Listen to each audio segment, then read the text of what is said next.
How we doing, y'all? How was the weekend for everybody? What up, Bugatti Bailey? What up, Magical Tina? Got me tabbed. Appreciate it. All right. 41 months by Bugatti Bailey. Sheesh, I didn't even know I was streaming that long. I guess it makes sense, though. I think I started streaming like May or something, and then affiliate in the fall. But yeah. Anyways, let's get into it. March Madness is almost here, so it's time for us to do some homework. Every year, there's a couple mid-majors that make a run. And if you want to win your office pools and get bragging rights from your friends or your coworkers or your family members, whatever, and you want to win those pools, you got to get these guys right. They are key to your bracket success. You know, picking the champions one thing, but picking the upsets is another. So who's it going to be this year, chat? Who is Brett Shenanigans going to get a T-shirt of? I always get a T-shirt of the mid-major run. Is it going to be Murray State? Huh? Is it going to be Chattanooga? Is it going to be another Butler run? Who's it going to be? I got a VCU in there somewhere too, but I couldn't find it from that Final Four magical run as well. I'm thinking of George Mason this year, but let's find out. Let's get into it. It's not going to be that long of a stream. I did put this together for y'all so that you can study. So here we go. This year's 2025 NCAA Men's Basketball March Madness Prep, the mid-major threats. The little guys that flying under the radar, not a lot of people talk about, but make some noise. Here we go. The first team, the George Mason Patriots, are back. 20 years ago, 2005 or 6, I believe it was, George Mason went to the Final Four.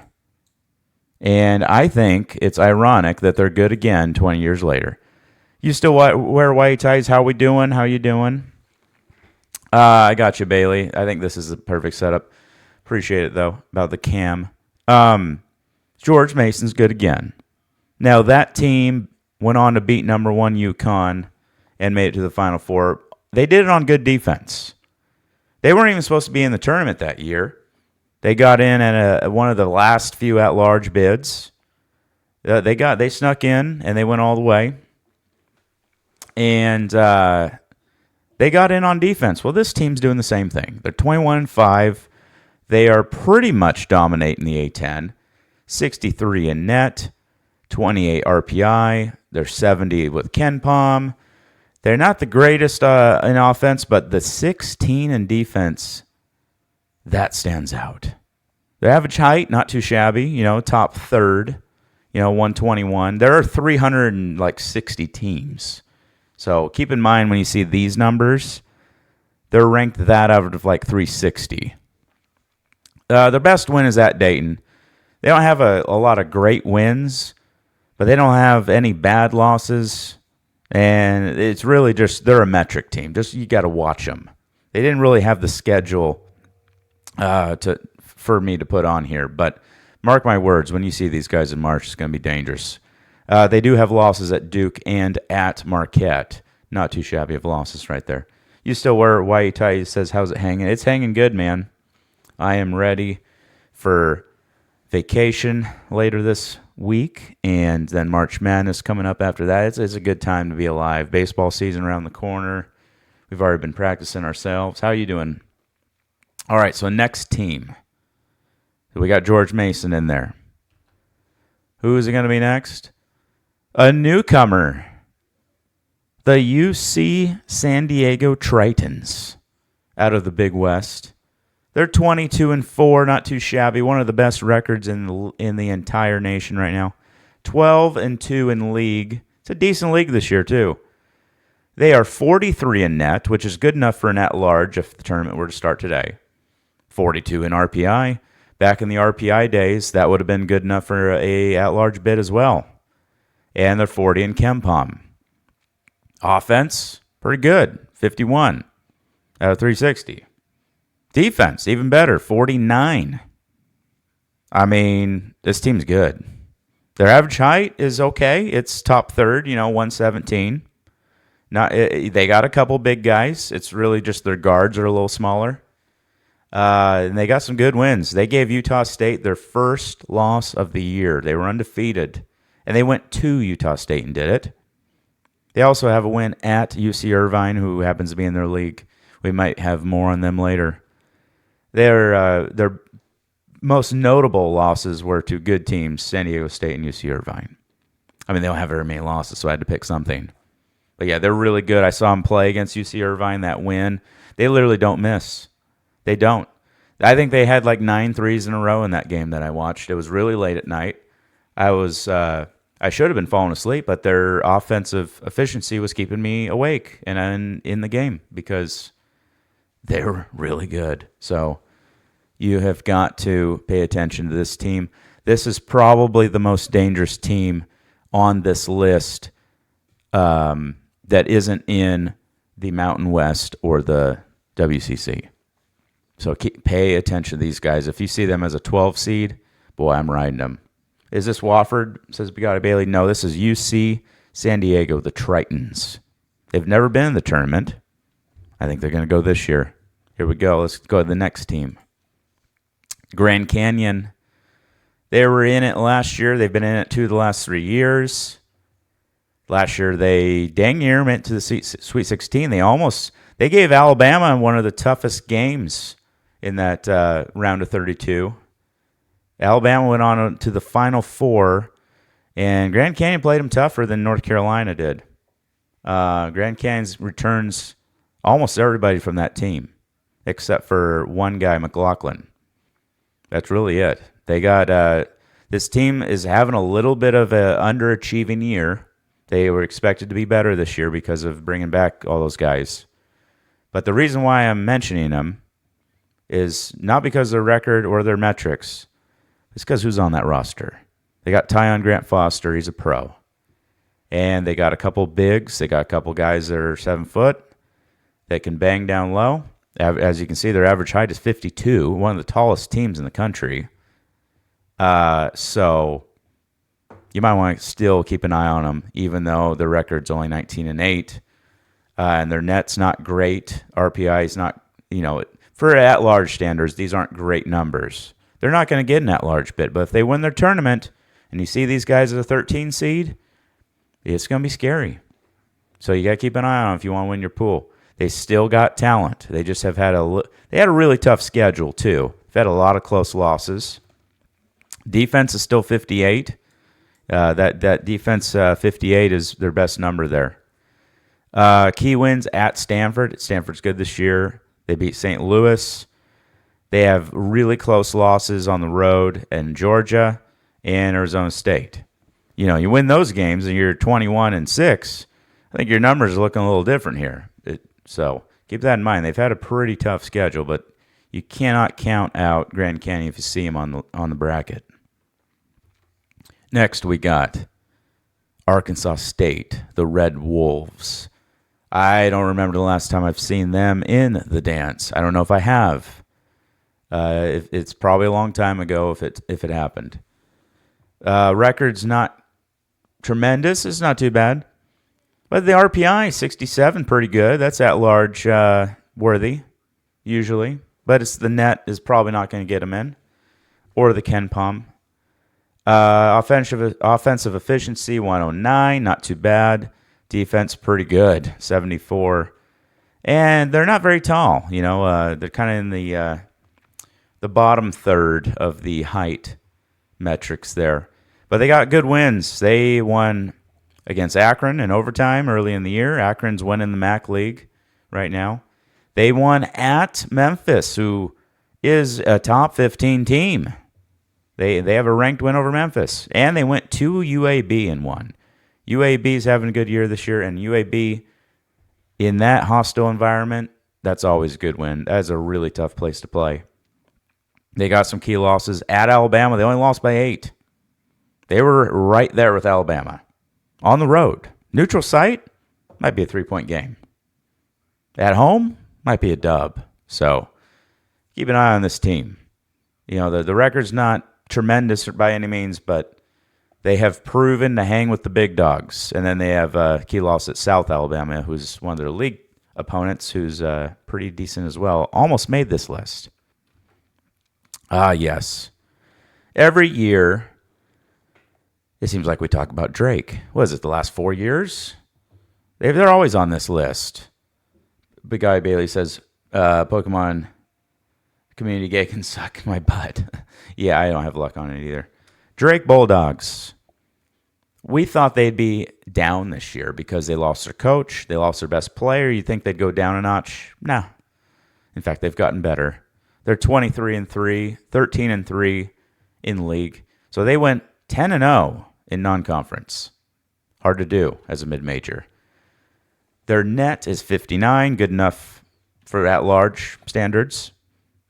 37 RPI, which back in 10 years ago when they used RPI to get you in, they'd be a lock. They'd be an easy pick to get into the tournament. They didn't even need to win their league. Ken Palm 63. Offense and defense numbers look great, 60 and 77.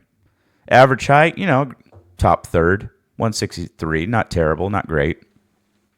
So key wins, they won at Vanderbilt. You know who didn't win at Vanderbilt? Tennessee, Kentucky, big names. They didn't win at Vanderbilt. Drake won at Vanderbilt. They won at Kansas State. You know who didn't win at Kansas State this year? Kansas. Yeah. They won at Bradley. Bradley's a good team. They might be seeing them later. And they have a key loss to Bradley. I mean, you got to find a key loss in their summer. They've only lost 3 times. It's a good team. Look out for Drake. They play nasty defense, really efficient on offense. Shuffle, how we doing? Oh, yeah, March Madness is back, baby. It's back. I'm here to help you guys win your pool. I'm a stat guy. I watch a lot of games, so that's what I'm here for, y'all. All right, next team. These are the little guys.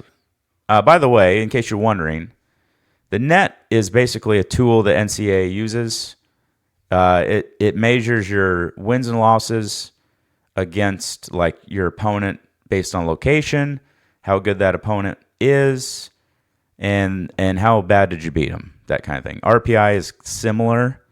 It's like it's a rating percentage index, I believe is what it stands for.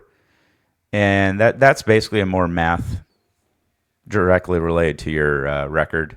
They don't really take your offense and defense into it, though, like the net would. And KenPom, that uses everything. Strength schedule, offense, defense, record, you name it. And height, pretty self-explanatory. So there you go, in case you guys don't know what I'm talking about here. Okay, moving on. We got Bradley Braves. They're pretty good. I've seen them play a few times this year. 21-6 in overall, 12-4 in league. They're in the Missouri Valley Conference with Drake. Always a good league. I don't know if there's a league as far as mid-majors go that have more Final Four appearances than the Missouri Valley does at this time. So that league's always dangerous for deep runs. They have a lot of Sweet 16s.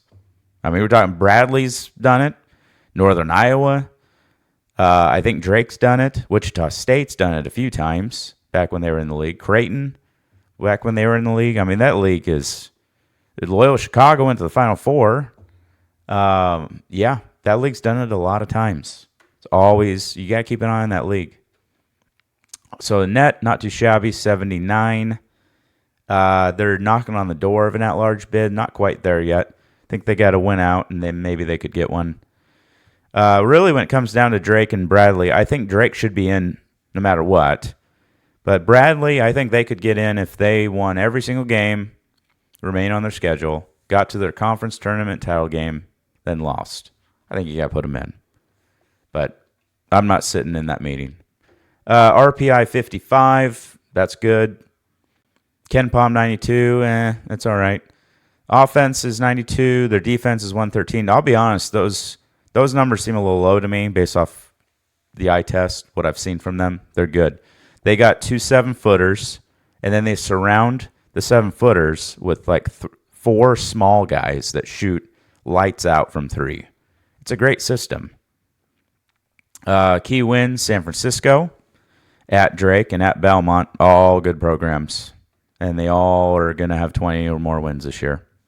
Key losses: Drake, Belmont, at Santa Clara, and at Washington State. All right, St. Mary's, probably the best team that you'll hear on this show tonight. They are 23-4, 13-1 in league. Their net is 20. 20 out of 360 is pretty good. 14's even better on RPI. They're 21 in KenPom. They're 39 in offense, and they are top 10 in defense.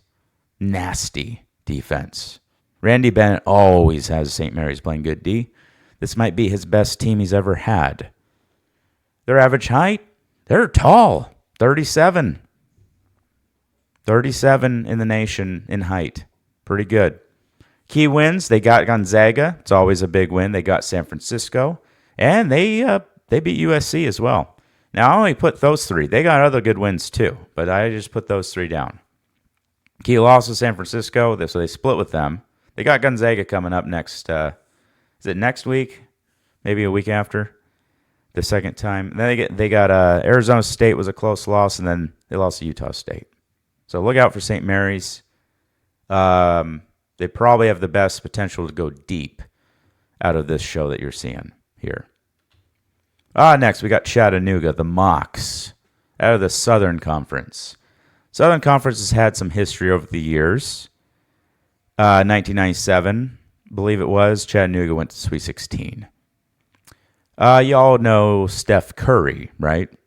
Steph Curry, when he was on Davidson, when they were in the Southern Conference, yeah, he went to the Elite Eight. He basically put that team on his back and took them all the way to Elite Eight. Should have went to the Final Four, really. They couple of shots away, they would have went to the Final Four. A couple years ago, Furman beat Virginia in the first round.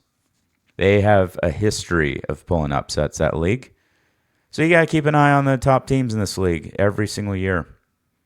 And right now, tied for first, Chattanooga, 19-8, 11-3. They played a really tough schedule. That's why the record's not great. And it's a good league this year. It's about 6 deep. Net, 113. So the numbers aren't great. RPI is 82. That's pretty good. KenPom, 109. They're a really good offensive team. 62 in the nation out of 360. Defense, not so much. So when they're hot, they're kind of unbeatable when they're shooting well. But they don't play defense. But when they're hot, you can't really beat them. That's the thing. You got to make sure they're not hot. And they're not one of the tallest teams either. They're 317 in the height, mostly because their guards, Honor Huff and Trey Bonham, are only like 6 feet. I think Honor might even be 5'11". But they do got a couple of guys at 6'9", so it's not like they're all short. Key wins at Furman, at Samford, and key losses at USC, at St. Mary's, who we mentioned earlier, and at Indiana. So they played some good teams. They actually were beating St. Mary's majority of the first half and second half. They lost the game. They fell apart at the end. Indiana, they had the lead against too. So they've been in some games. Early in the season, they had some injuries, but they have won 7 straight. So keep an eye on the Mocs. Also from the Southern League, Samford, 20-7, 10-4 in the league. The net and RPI not great. KenPom, these aren't the best numbers when you're looking for tournament Cinderellas, but they're good enough. 93 in offense, decent. Defense 149, and they're not very tall either. 296, mostly because of the guards. They do got a couple of posts that are 6'10". Key wins: Utah Valley, at Chattanooga, and then UNC Greensboro. Key losses: they had a lead for a long time against Michigan State. They lost by, I think, 8. They also played at Arizona. So they've been tested by big dogs this year. And then they lost to Chattanooga. So keep an eye on Samford. They press the entire game. It is hard to prepare for when you have a unique style and you're not used to seeing that style. That's a recipe for disaster in the first round of the tournament. And Samford plays that. So there you go. Keep an eye on them. Somebody between Samford and Chattanooga I would think was going to win that league. There are other good teams in the league, though. But I think those two are the best. Utah State, probably the second or third best team I'm going to mention here tonight. Utah State's really good. Truffle Shuffle. KenPom is kenpom.com. It's basically a big stat website that ranks sports teams and rates them based off of your offensive efficiency, your defensive efficiency, your strengths of schedule, and your record. It basically takes all of the things into one big math number. It's pretty nice. So it's a lot of people use it to pick winners and stuff, or use it to come up with point spreads. But yeah, Utah State, they were undefeated for a long time. They were actually one of the last remaining undefeated teams back in, I think it was December or January. Couldn't figure that out. Gotcha. 38 in the net, really good number. RPI 25. And KenPom 49. So all of these point to an at-large bid. They will get an at-large bid if they don't win the league. They are tremendously efficient offensively at 18. Defense isn't great, but it's not bad. 117. And their height, top third, 161. They got a lot of good wins. At North Texas, at Iowa, at St. Mary's, at San Diego State. You can put some more up there, but those are their best four. So what does that point you to? They're a good team on the road. And you're not at home when you're in the tournament. So that's a good thing to look at there. Key losses, UC San Diego gave them their first one. And they've lost twice to New Mexico. They've only really lost 4 times. But really, no bad losses. Those 3 right there out of the 4 is damn good teams. So keep an eye on the Aggies from Utah State. They've been in the tournament a lot. They got some experience on that roster. I'm sure that they are really foaming at the mouth to get that tournament win this year. All right, let's go to the next team. Yale, the Bulldogs, the smart kids. Yale beat Auburn in the first round last year, and they got some guys back. That is enormous when it comes to tournament, having that experience. I also look at, when I'm trying to find an upset, look at teams that are dominating their league. That means they're above their class, basically. They haven't lost a league game yet. They're 9-0. They're 16-6 overall, though. But if you are dominating your tier of teams, that means you're not meant to be in that tier. So that's a lot of times you see those teams that dominate their tier, they can hang with the big dogs. So keep an eye on the Yale Bulldogs here. Net 67, which is honestly knocking on the door for an at-large bid. They won't get one, but they got some good ratings here. And 49 in RPI, KenPom 64. Really good offense at 45. Defense is decent at 109. And their height, pretty decent as well at 95. So they got some size. They got some key wins of Vermont, Akron, and beat Princeton twice, who went to the Sweet 16 not too long ago. Key losses. They only lost by 8 at Purdue. At Purdue. If they were at home versus Purdue on that same day, you might think they might have won. Maybe lost by 2. I don't know. And they lost only by 3 at Minnesota. So they've played the Big Ten this year and on the road and done pretty well. So that's pretty good. They already got that experience against the big dogs this year. So keep an eye on Yale. McNeese State, the Cowboys, is up next. We got probably like 6 teams left, I think. I'm trying to give you guys a variety. Because not all these teams will make the tournament. Hopefully most do. But keep an eye on these guys come March or this weekend. McNeese State is 20-6, 14-1 in the Southland. 71 net, which is close to at-large worthy, but they're not going to get one. 75 in RPI. KenPom has them at 69. And offense is 87. Defense 61. So they got some pretty good numbers, really. They do. Yeah, average height isn't so good, though, at 207. So a little on the shorter side. That doesn't mean that their post is 6'5", though. And they definitely got a 6'9" post. Their best win is North Texas. So they don't have a lot of great wins. What they do have is a lot of good losses, competitive losses versus good teams. At Alabama, they only lost by 8. At Alabama, that's a top 5 team. At Mississippi State, they played them tough. And then at Liberty, who's also a good team, got 20 wins this year. So they've been playing some good teams. They just haven't really beaten them. But that doesn't mean it's not going to happen in March.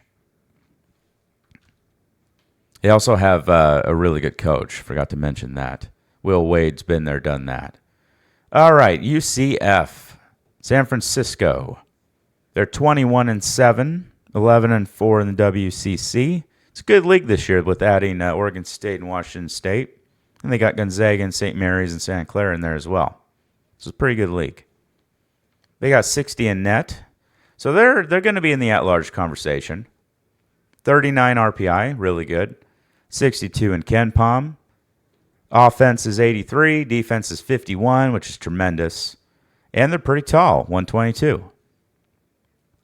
Key wins, they got quite a few with Boise State at Loyola Chicago. That was back when Loyola Chicago was healthy, too. They've had one of their better players have a season-ending injury. That was back when he was there. They beat Washington State, and they've beaten St. Mary's. All their losses are competitive. They lost to Memphis, Clemson, at Bradley, at Gonzaga, and at St. Mary's. So it's not like these 7 losses are against dumpsters. They've been playing some good teams. So keep an eye on the Dons of San Francisco. They might be a tough 11 or 12 seed. All right, Charleston. So I threw this team on here. Their metrics aren't great. The Cougars do have a really talented roster, though. They've been underachieving this year. Chris Mack's a good coach as well. And they got Berzovich down low as a great big. He probably will be playing in the pros. So their roster is talented enough to pull off an upset in March. Their metrics may not look like it, though. They are 20-7 and 10-4 in the CAA. The net's not great, 148. RPI 77 is pretty decent, but the KenPom has them at 160, and their offensive defensive numbers are pretty middling out of 360 teams. And average height, they're actually pretty tall, top third in terms of height. And the best wins at St. Joe's, who's having a good year, and at Loyola Chicago, also early in the year when Loyola Chicago was healthier.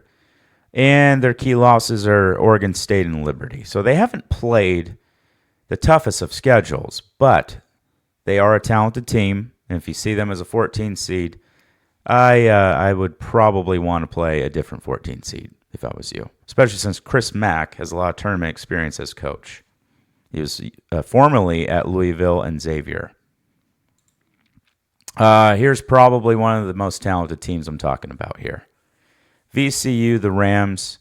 It seems like every year they're a team you kind of got to keep your eye on. They're always in the mix. They got a Final Four run under their belt, multiple Sweet 16s.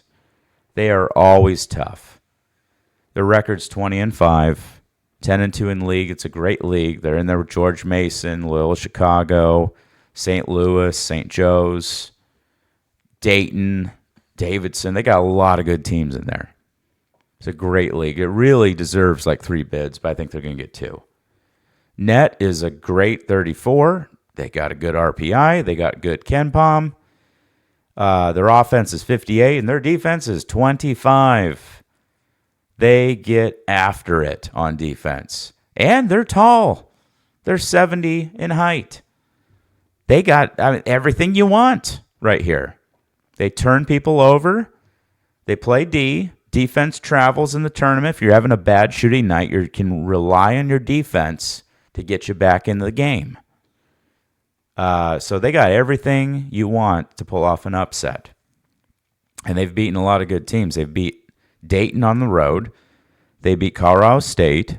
I know Boston College is having a down year, but it's still a Power 5 team, and they won by 30 There's a lot of teams the ACC that haven't beat Boston College by 30. And they won at Loyola Chicago. Their key losses, they only got very many of them, but at New Mexico and at Nevada are not bad losses. And now UC Irvine, the Anteaters. 22-4, 12-2 in the Big West. They're in the same league with UC San Diego, and that is going to be a fantastic conference tournament. I'm curious to see which one wins. I hope the committee understands how good these teams are and puts both of them in. And they should, because they're both really good teams. They're both tournament teams. UC Irvine stands out because of the defense. I like UC San Diego better, but UC Irvine plays nasty defense. They're 62 in net, which is good enough for an at-large. 26 in RPI, which is tremendous. 67 KenPom. They're not the greatest at offense at 209, but they are 11th in the nation in defense out of 360-ish teams. That is really good. They basically, if you have a tough time just scoring 55 points on them. And that's saying something considering there's teams out there that average 80. Their average height is kind of in the middle at 196. They got some big guys. They got some small guys.